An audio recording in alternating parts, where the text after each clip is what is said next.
Hi,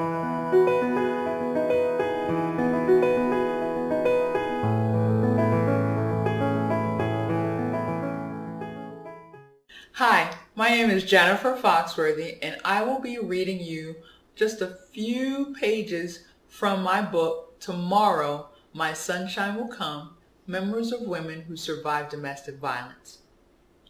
The last year of our relationship seemed to be the worst.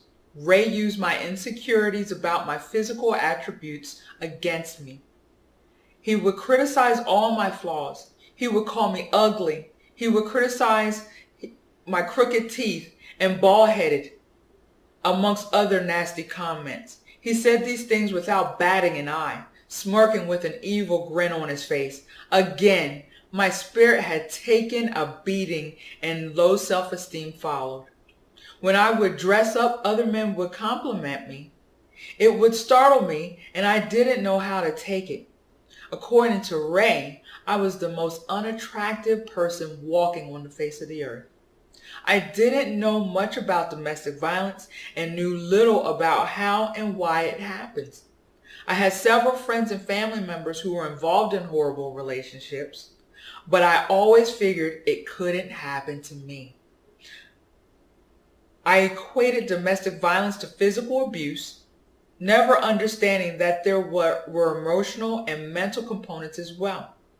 I didn't realize that having low self-esteem and wanting acceptance would allow me to put up with these abusive behaviors. I was truly naive. I had high expectations of love. I always thought that when people say they love you, they would not hurt you. It was not my personality to appear sad in public. So I wore a smile on the outside, but I was hurting on the inside. I was too embarrassed and chose not to confide in anyone about what I was going through. I tried to embrace and hold on to the good times that Ray and I shared. I had led people to believe that everything was okay. I was hoping it would eventually get better and things would work out. Like many women, I considered myself smart and strong. How could I allow myself to get or even stay in a relationship like this? I watched talk shows that featured these type of topics. Many times I talked back to the TV as if the person in the show could hear me, saying, "Girl, don't let him put his hands on you." Now here I was in that same situation. How the hell did I let this happen to me? So many nights I cried myself to sleep, and not once would Ray turn over to ask me what was wrong or console me. After several years of Ray dangling the carrot in front of my face that he would one day ask me to marry him, I began to feel resentful. We had been together for over 4 years, and I doubted he told his parents about us.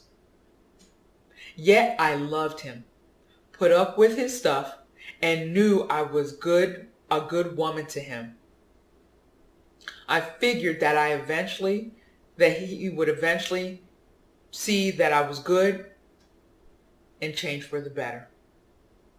Due to Ray's sea duty obligations, it was time for him to deploy on his ship for several months. While he was away, I enrolled as a full-time college student in pursuit of a business administration degree. I even became heavily involved in volunteering on base and in the community. I was making new friends and enjoying the solitude. It felt good to wear a genuine smile on my face and be truly happy. Ray and I kept in touch through emails, and I would send him care packages to keep his spirits up. A few times a week I would drive his truck around the neighborhood so the battery wouldn't die. Although I felt a sense of joy while he was gone, I missed him and continued to be loyal.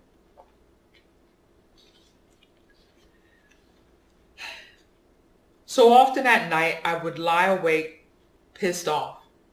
It blew my mind how he could sleep so peacefully without a care in the world.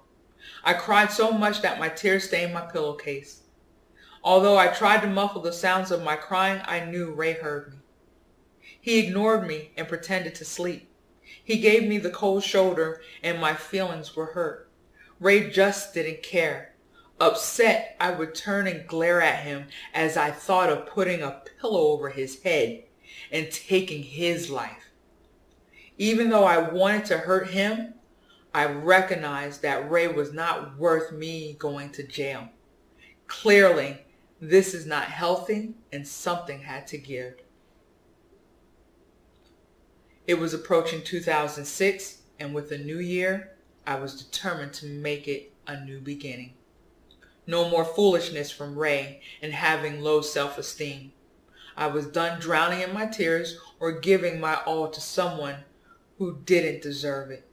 I wanted to leave, but knew our lease wouldn't be up for another 6 months. I felt stuck. Please get this book. Tomorrow My Sunshine Will Come, Memoirs of Women Who Survived Domestic Violence.